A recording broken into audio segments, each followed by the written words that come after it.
Hello friends, welcome to mock test. In this video, I am going to discuss the President of India.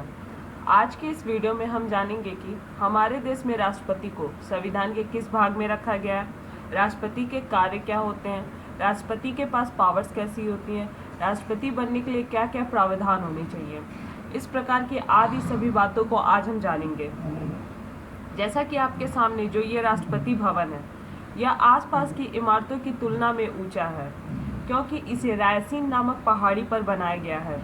इस पहाड़ी को काट छाट के उसके ऊपर अंग्रेजों ने इस भवन का निर्माण किया, जिसे आज हम राष्ट्रपति के निवास स्थल या राष्ट्रपति भवन के नाम से जानते हैं। संविधान में स्टार्टिंग में 22 भाग थे, जो आज के डेट में 25 हो गए हैं। इन भागों में से पांचवा भाग मेनली यूनियन यानी संघ की व्याख्या करता है, जिसमें 52 से 78 तक में संघ की कार्यपालिका का वर्णन है। संघ की कार्यपालिका में राष्ट्रपति, उपराष्ट्रपति, प्रधानमंत्री, मंत्रिमंडल तथा महान्यायवादी शामिल होते हैं। राष्ट्रपति जो होता है वो भारत का राज्य प्रमुख होता है। वह भारत का प्रथम नागरिक भी होता है और राष्ट्र की एकता, अखंडता एवं सुदृढ़ता का प्रतीक होता है। The President of India is the constitutional head of executive of the Union. Bharat के राष्ट्रपति संघ के कार्यकारी के संवैधानिक प्रमुख भी होते हैं। Article 74 of the Constitution provides there shall be a council of ministers with the Prime Minister as its head to aid and advise the President who shall on the exercise of his function. Article 74 यह जो article है वह council of minister से related है, जिसका अध्यक्ष हमेशा ही प्रधानमंत्री होता है। इस आर्टिकल में यह कहा गया है कि यदि मान लो देश या केंद्र में कोई कानून बनाया जाता है तो वह सारे कानून राष्ट्रपति के अधीन होते हैं, और यदि किसी कानून को बनाने में राष्ट्रपति को किसी भी प्रकार की सहायता या सलाह की आवश्यकता होती है तो उन्हें मंत्रिमंडल से सलाह या सहायता लेनी पड़ती है, जिसका अध्यक्ष हमेशा ही प्रधानमंत्री होता है। ठीक उसी प्रकार अगर आप राज्य स्तर पे आते हैं, अगर राज्य स्तर पे कोई कानून बनाना है तो वह राज्यपाल के अधीन होगा, और उन्हें सहायता या सलाह की आवश्यकता होती है तो उन्हें राज्य स्तर के मंत्रिमंडल की सलाह या सहायता लेनी होती है, जिसका अध्यक्ष हमेशा ही सीएम होता है। द रियल एग्जीक्यूटिव पावर असली कार्यकारी शक्ति यूनियन हेड के अंतर्गत आता है, लेकिन अगर उसे किसी कानून को बनाने के लिए किसी की सहायता लेनी होती है तो काउंसिल ऑफ मिनिस्टर की सहायता लेता है, जिसका हेड हमेशा ही प्राइम मिनिस्टर होता है।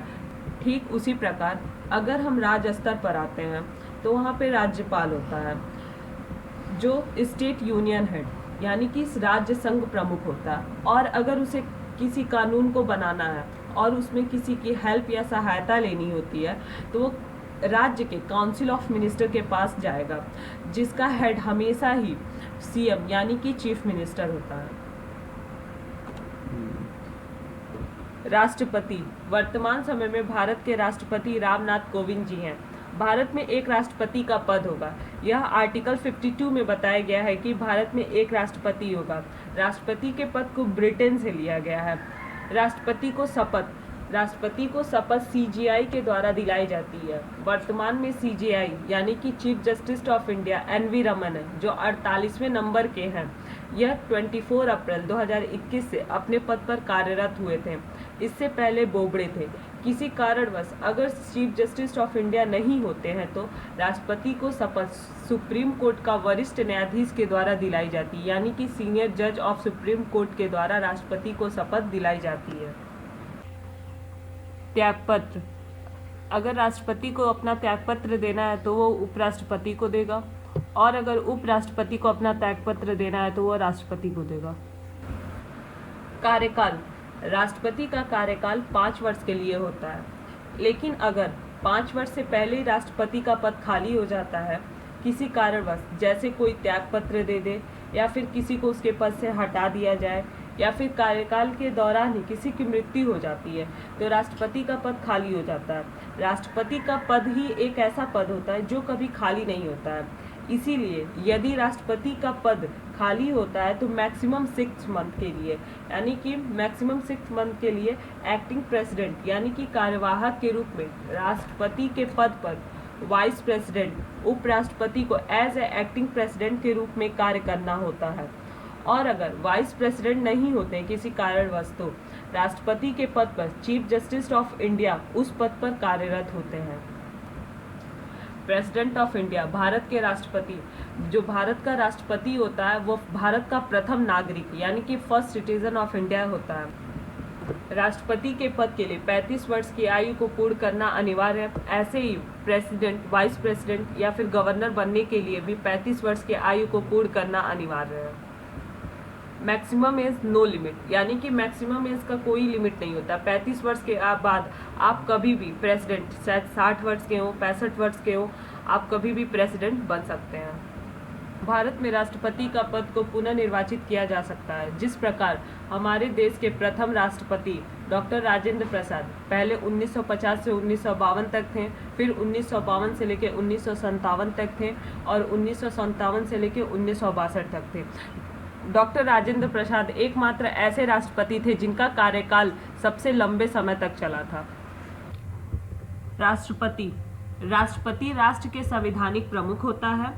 राष्ट्रपति केवल नाम मात्र का कार्यकारिक होता है तथा मुख्य शक्तियां प्रधानमंत्री के नेतृत्व वाले मंत्रिमंडल में निहित होती है। राष्ट्रपति जो होता है वो एज ए कठपुतली औपचारिक प्रमुख तो होता है, लेकिन जितनी भी शक्तियां हैं वो मेनली प्रधानमंत्री के अंदर होती हैं। प्रधानमंत्री ही सारे कामों को करते हैं। राष्ट्रपति का बस काम होता है कि वो किसी भी पत्र पर साइन कर दे, बस राष्ट्रपति का इतना ही काम होता है, जबकि जो मेन काम होता है वो प्रधानमंत्री ही करते हैं।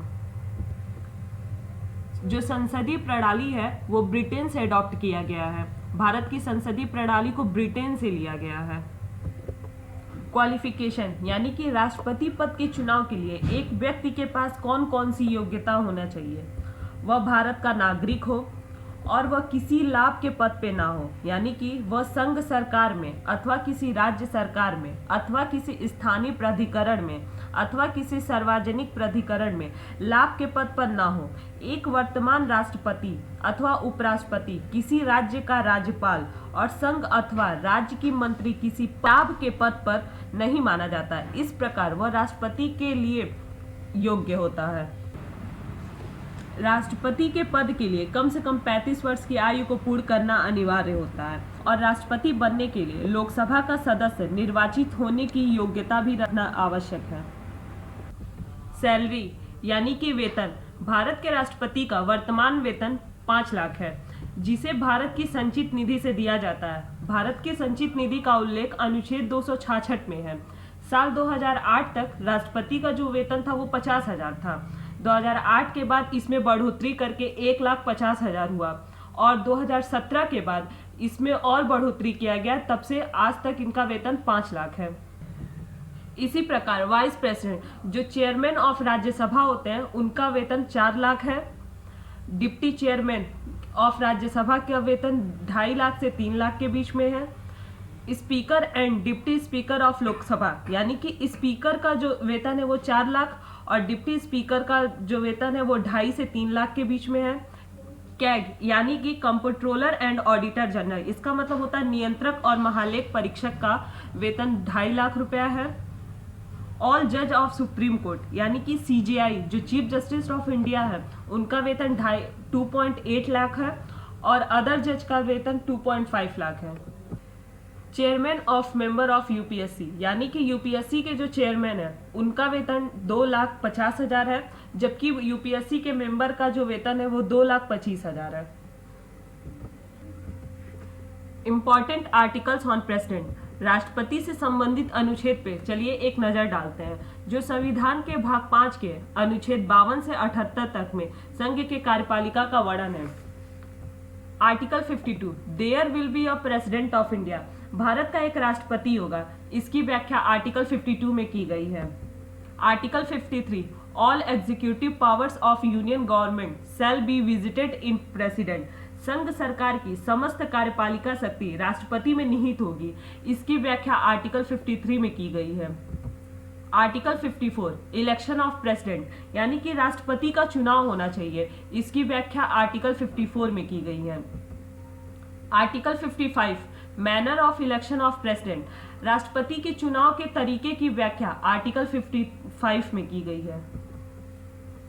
आर्टिकल 56 टेन्योर एंड रिजाइन, यानी कि राष्ट्रपति का कार्यकाल कितना होगा, राष्ट्रपति अपना इस्तीफा किसको देगा, इन सब की व्याख्या आर्टिकल 56 में की गई है। आर्टिकल 57 री इलेक्शन ऑफ प्रेसिडेंट, क्या राष्ट्रपति को पुनर्निर्वाचित करना चाहिए, इसकी व्याख्या कैसे होगा, इसकी व्याख्या 57 में की गई है। आर्टिकल 58 क्वालिफिकेशन, यानी कि इसमें राष्ट्रपति पद के चुनाव के लिए व्यक्ति की कौन कौन सी योग्यता होनी चाहिए, इसकी व्याख्या आर्टिकल 58 में की गई है। आर्टिकल 59 सेवा शर्त, आर्टिकल 59 में राष्ट्रपति की जो सेवा शर्त है उसकी व्याख्या की गई है। आर्टिकल 60 ओथ, राष्ट्रपति पद ग्रहण करने से पूर्व शपथ लेगा, इसकी व्याख्या आर्टिकल 60 में की गई है। Article 61 president remove by impeachment process, यानी कि महाभियोग की प्रक्रिया, राष्ट्रपति पर संविधान का उल्लंघन करने पर महाभियोग चलाकर उसे पद से हटाया जाता है, इसकी व्याख्या आर्टिकल 61 में की गई है। Article 71 supreme court shall have right to take decisions on matter of election of president and vice president, यानी कि राष्ट्रपति चुनाव से संबंधित सभी विवादों की जांच व फैसला उच्चतम न्यायालय में होता है तथा उसका फैसला अंतिम होता है, इसकी व्याख्या आर्टिकल 71 में की गई है। Article 72 pardon power of president, राष्ट्रपति की क्षमा शक्ति, वह किसी अपराध के लिए दोष सिद्ध किसी व्यक्ति के लिए दंड देश को निलंबित कर सकता है, उसे परिवर्तित कर सकता है या फिर माफ कर सकता है, इन सब की व्याख्या आर्टिकल 72 में की गई है। Article 74 council of minister to aid and advise president, राष्ट्रपति की सहायता और सलाह देने के लिए मंत्रिपरिषद, यानी कि इस आर्टिकल में यह कहा गया है कि यदि मान लो देश में कोई कानून बनाया जा रहा है तो वो कानून के सारे नियम राष्ट्रपति के अधीन में आते हैं, लेकिन अगर राष्ट्रपति को किसी से सलाह और सहायता लेनी पड़े तो वह एक मंत्रिमंडल से सहायता लेगा, जिसका हेड हमेशा ही प्राइम मिनिस्टर होता है, इसकी व्याख्या आर्टिकल 74 में की गई है। Article 76 attorney general for India, Bharat के लिए अटॉर्नी जनरल, यानी कि संविधान में अनुच्छेद 76 में यह बताया गया कि भारत के महान्यायवादी के पद की व्यवस्था आर्टिकल 76 में की गई है, वह देश का सर्वोच्च कानून अधिकारी होता है।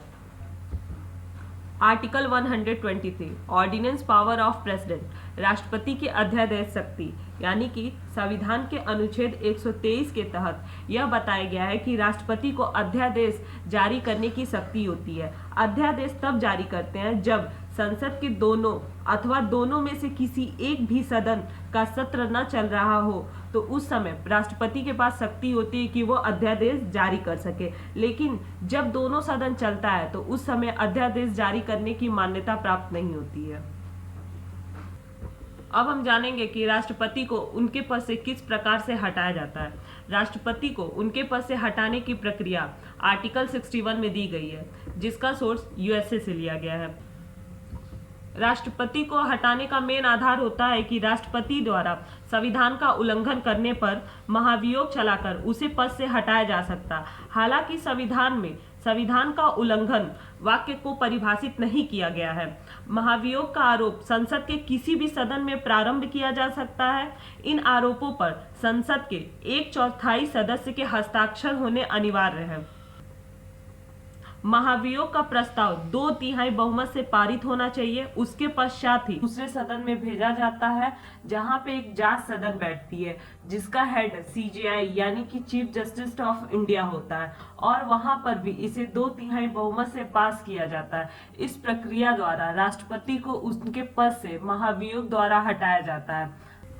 Thank you for watching this video. I hope guys आपको ये वीडियो पसंद आया होगा। इसका पीडीएफ पाने के लिए हमारे टेलीग्राम ग्रुप को अभी ज्वाइन करें, जिसका लिंक नीचे डिस्क्रिप्शन बॉक्स में है। आगे हम आपके लिए ऐसे ही वीडियो लाते रहेंगे।